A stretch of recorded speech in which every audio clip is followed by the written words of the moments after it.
this is how I view ministry since I answered the call a little over 2 years ago, and what I've learned since I've been in training. Well, some things anyway. So when I answered the call to ministry a little over 2 years ago, I took it seriously from the very beginning. I'm not talking about like emotionally or symbolically serious, but practically serious, right? So when classes started, I was still living in Castor, which is a small town about an hour and a half away from Shreveport, where I live now. My days were super, super long, right? And the traffic was always crazy. And my time was, I ain't have no time, y'all.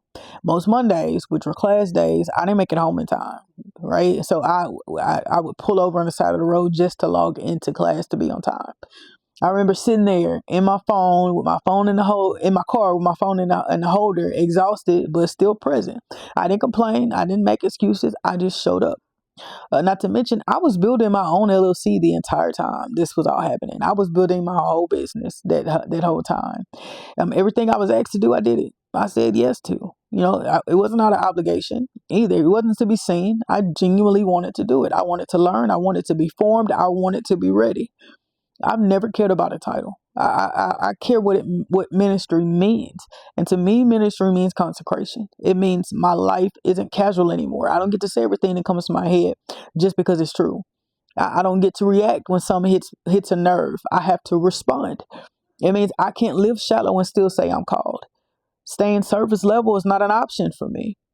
Ministry training has taught me that ministry is less about, what you're allowed to do and more about what you're willing to lay down, right? That ego, those impulses, the need to be understood, the desire to be validated, the urge to defend yourself when silence would actually keep you clean. I've been being trained practically, with the classes and in church and by my leaders. But at the same time, God has been processing me spiritually. I've learned that calling doesn't excuse, being emotionally immature. Anointing doesn't cover a lack of discipline. Your gifts does not replace character. If anything, calling requires more restraint, not less. Obedience can sometimes even look boring most days, right? Quiet, unseen, repetitive. But it reminds me, much like my military career, but it's those redundancies that keep you alive, right? Consistency and discipline is something that I already had because of the military, but I had to relearn because of how much time I'd spent in active addiction. I choose submission because I could do it another way. I choose integrity every day, even when shortcuts are available.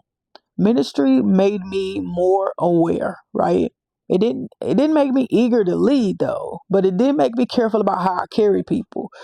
Here we go. 2 years in, I still don't care about position. I care about fruit. I care about weight. I care about being trusted by God. I care about being trusted by God with real responsibility. This season has not been glamorous, not one bit. It's been formative. I live it. I live this.